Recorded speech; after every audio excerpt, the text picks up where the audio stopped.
must be expunged from that affidavit. Because even if he had not written that in that statement, in the affidavit, and someone was to ask a question that is uncomfortable with him, he will bring that to attention and he will make that ruling. Now, if we allow him to proceed with this paragraph 3, it means we allow him to tell us which questions to ask him and which questions not to ask him. We know how we work. We cannot be told in an affidavit, you are not going to ask me questions that happened before 1990. If we allow that to happen, we are setting a wrong precedence. He can't tell us that. He needs to remove that paragraph. We need that paragraph removed. He can't tell us which questions to answer him, which questions not to answer him. If there is a question that is security threat or incriminating or any other matter, you are well placed to deal with those matters. We cannot be told by a witness that you can do anything before 1990, I will not answer. You can even sit here the whole day, I won't answer anything before 1990. We are going to come out of this committee looking like clowns that were told by witness which questions to ask him, which questions not to ask him. He's going to be speaking about other people here. He's going to be speaking about other people here, and he doesn't want to be asked questions about himself. Well, he must be asked questions about himself because he's also going to talk about other people. And he already calls them criminals. So he needs to remove this paragraph 3. It's not about whether the question will come or not. This is just like a principal telling us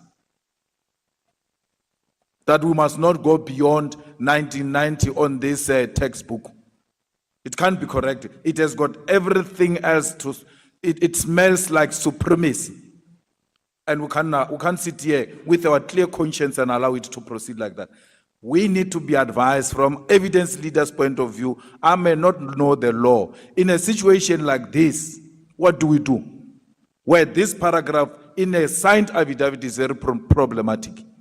He tells us from right at the beginning, you are not going to ask me anything about 1990. Even if you try, we can sit here the whole day. I won't answer that. And then we say, let's proceed. That is a very disrespectful statement, which must not be accepted by this honorable house. Thanks, Chair. Advocate Aransa.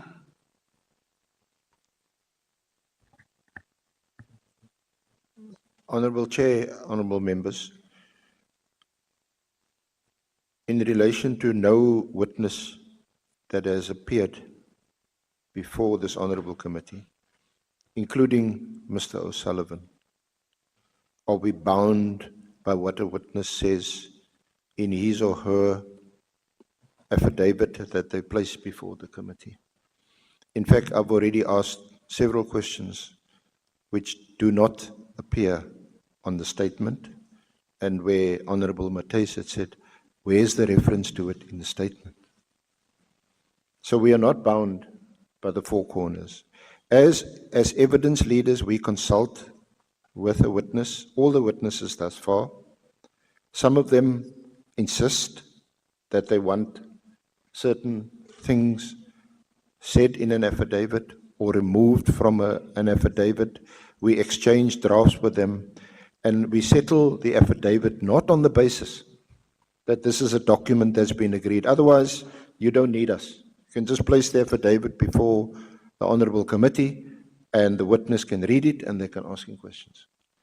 We place it before the committee to facilitate the leading of evidence, but in many instances, in some instances where I've been criticized, we go out of the affidavit because we tell the witnesses in consultation, including Mr. O'Sullivan, that we will put to you contrary versions of other witnesses or other information or other evidence that we have gathered, and we will ask you about that. And again, it's not for them to agree that that's the case or not. That is the nature of them giving evidence. The purpose of putting a written affidavit before the honorable committee is to facilitate the interaction with the witness. What is important is the oral evidence given before the committee. I'm glad Honorable Malema raised the issue of what is contained in paragraph 3, because I was going to ask Mr. O'Sullivan, if it's, one can understand, and hopefully we all understand, that issues of safety and security, especially regarding your family and your personal security, all of us would be concerned about that.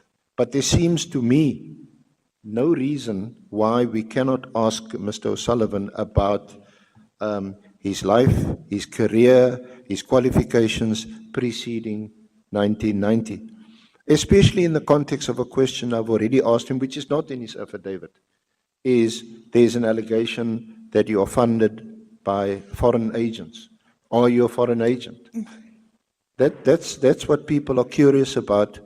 And because of his role in crime fighting, crime prevention for some 36 years, he's become a prominent figure in South Africa. And it's entirely relevant that people want to know, where do you actually come from? And what have you done before you came to South Africa? Okay. So, with your leave, I want to ask him that, and if he doesn't want to answer me, then I'm sure honorable members will ask him when their turn comes to ask him questions. I want you to proceed with the leading of oral evidence, and we proceed by the decision that that paragraph does not belong here. We don't accept it.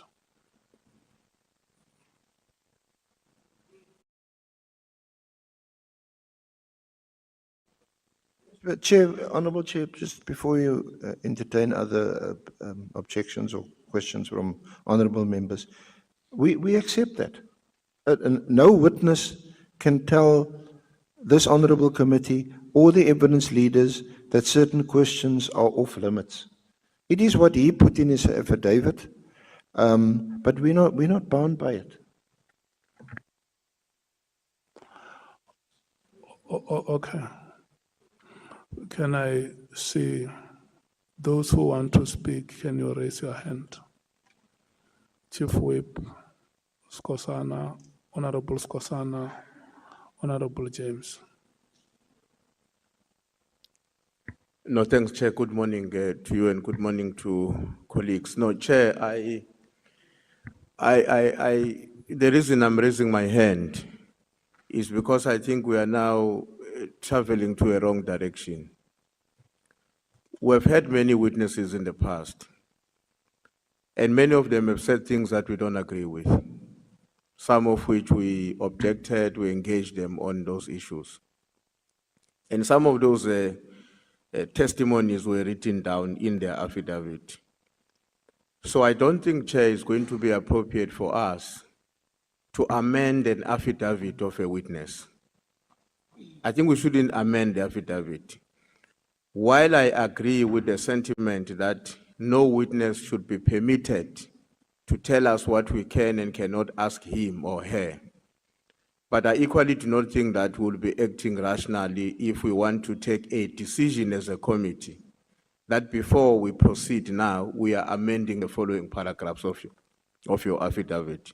So my own view, Chair, is that the ruling you made, and I think the additions that were made by the senior counsel are adequate to confirm that we're going to delve into this affidavit and beyond it as we see it fit, and the witness will be required to answer and respond to all questions.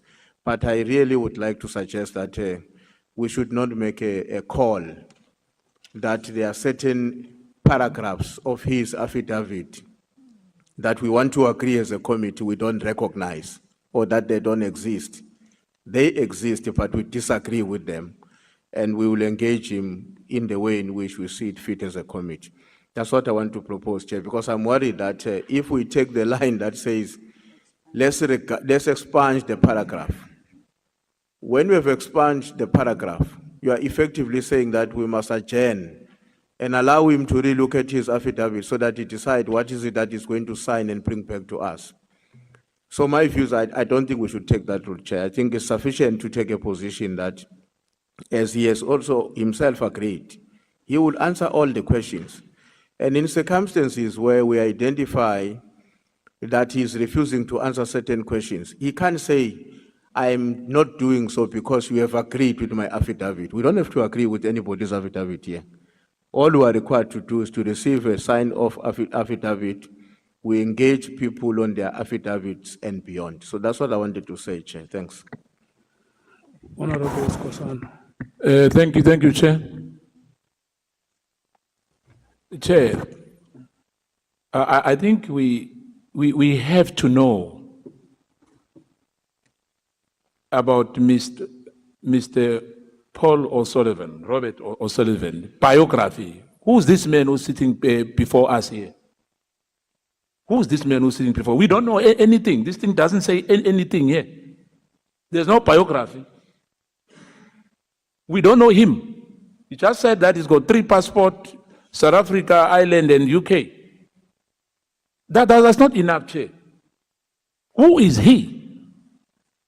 The affidavit is before us here, but it's incomplete from the word go. I mean, paragraph 1, I mean, other male, a fraud investigator, and this and that. There's nothing here, Chair. There's nothing here, Chair. We must know who's he. Educational background's got nothing to do with criminality or his origin. As he said, he said he was born somewhere and, he regards himself. This is not enough, Chair. We can't thumbsuck here.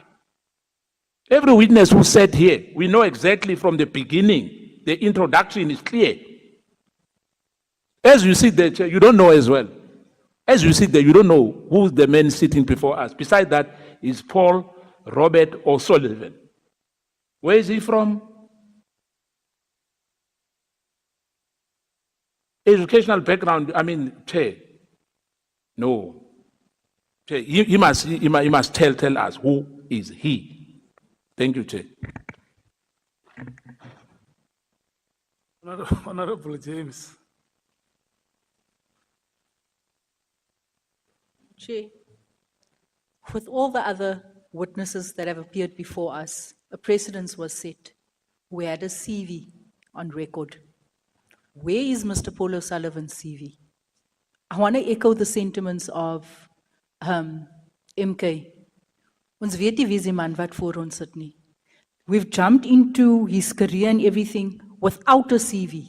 Where is his CV? And he cannot come here and tell us that we must dance according to his tune. He basically said to this committee earlier on, I am here and I'm here to only speak my truth. He made it clear to us, we cannot allow that and we won't accept it. Thank you.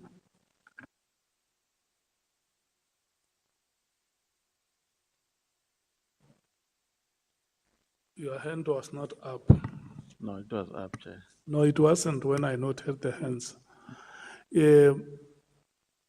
Chief Whip, I hear the point that you are saying on the affidavit. And that paragraph, to my understanding, is that it is not a testimony. It's a condition for this committee. So if we allow such a condition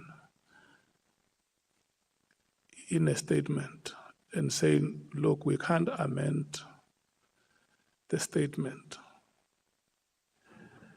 A condition is something very difficult for us to continue with a statement that has a condition in it. And if we say we disagree with this condition, I would be persuaded to agree with you where an